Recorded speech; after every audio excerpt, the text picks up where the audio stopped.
Hello everyone. I am back with a new recap. Yesterday was a rough day. The round three I played poorly. To give a credit, my opponent also played very well. Anyway, after rough result, tough game, and time control is so weird here. I haven't played with this time control in my life. It's first time. So basically, it is 80 minutes from the beginning after 40 moves. 30 minutes addition, and the crazy thing is that every move they have 30-second delay. So anyway, I it took some time for me to figure out what's the time control. Anyway, the game ended like close to midnight, and I did recap.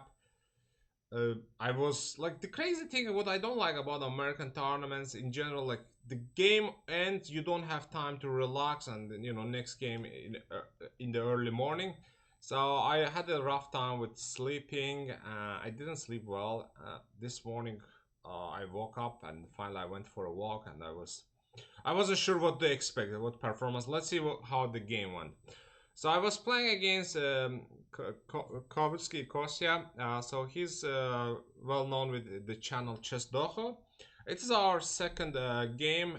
First time I play with white. So e4, c5, knight f3, knight c6, bishop b5. Here, Kosya surprised me with this knight f6 move. I didn't expect. And it used to be considered worse for black, but it looks like Corona popularized, so probably Kostya follows the trend, and I didn't remember anything in this position, so I decided to play something that he didn't expect. Probably it didn't make much sense.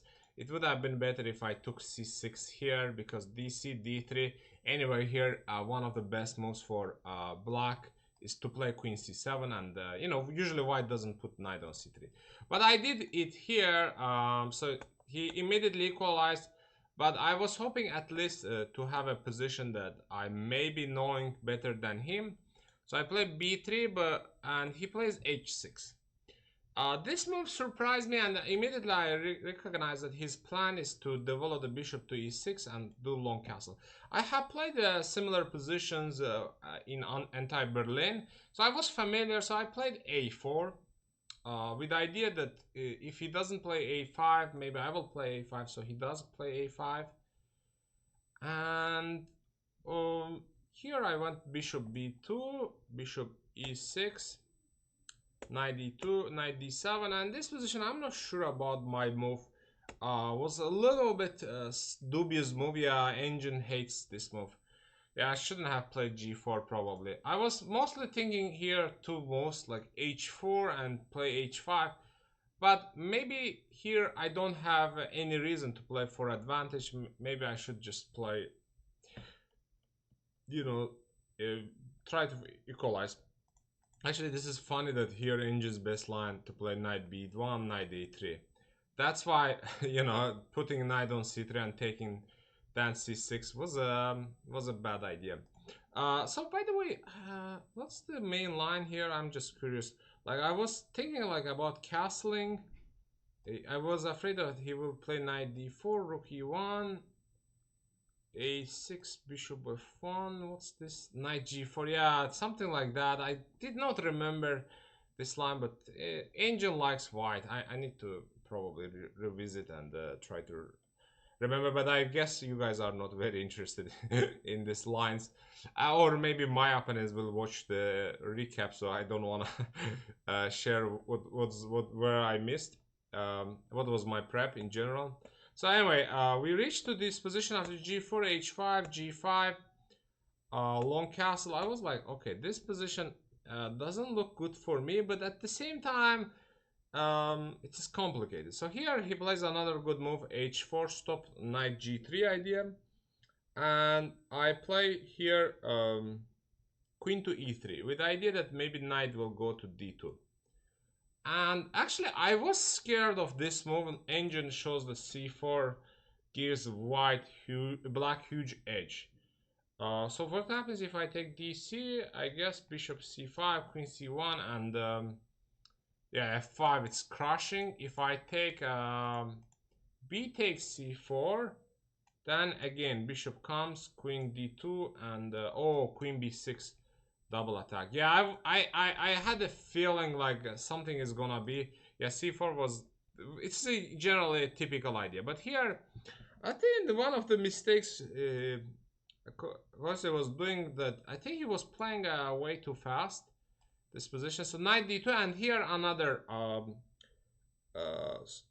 like another move that he played very quickly, which I think inaccuracy. I was expecting him to bring the bishop to h6, and engine likes it and says the best move, but he plays rook dg8. I do long castle. He plays b6, another a little bit superfluous moves. I mean, it seemed like to me like he was just making moves fast without trying to go deep into the position and try to find the best move.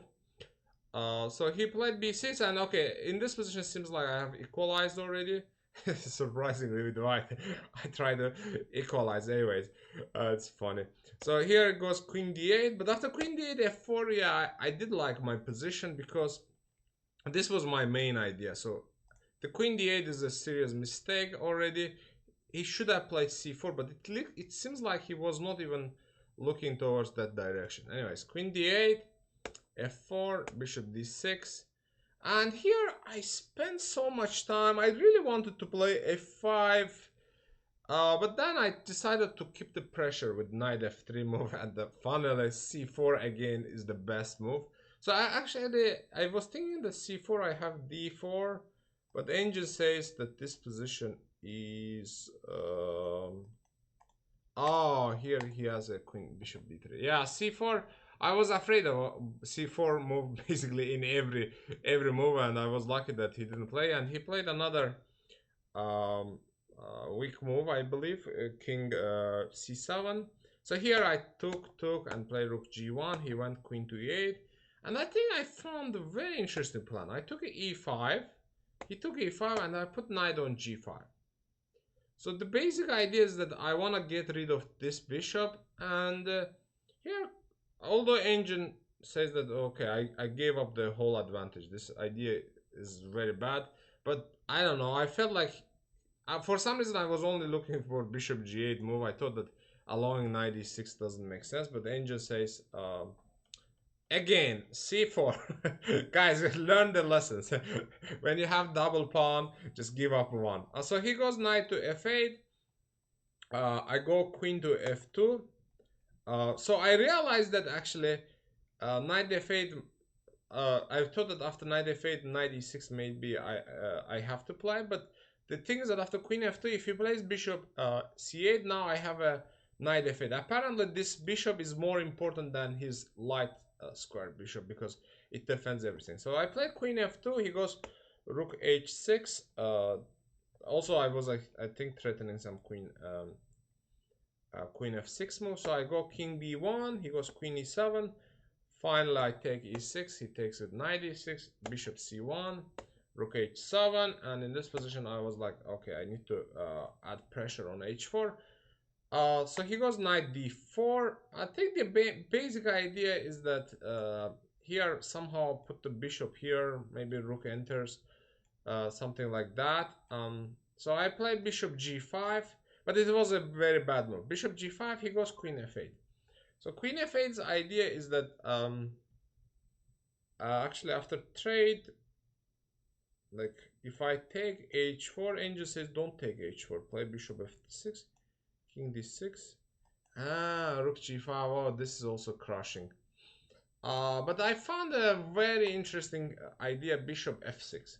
So idea is this following: rook h6. At first sight you may think, oh, I cannot defend f6 and I need to play, but I have a very strong rook g7, king b8, and queen to f5 move, with the idea that he takes f6, I go queen d7, and there is only one way to stop the mate, to give up the queen. But I realize that this position should be easily winning because his bishop is too bad and pawns are weak. So instead he goes queen c8, then I grab the pawn, and okay, this position is already lost, but he makes it easier for me by playing rook f7, because after bishop d8 tactic, discovery attack, the position is lost. I mean, it happens very often when one side is lost in the position. Having blunder is normal. So I am back to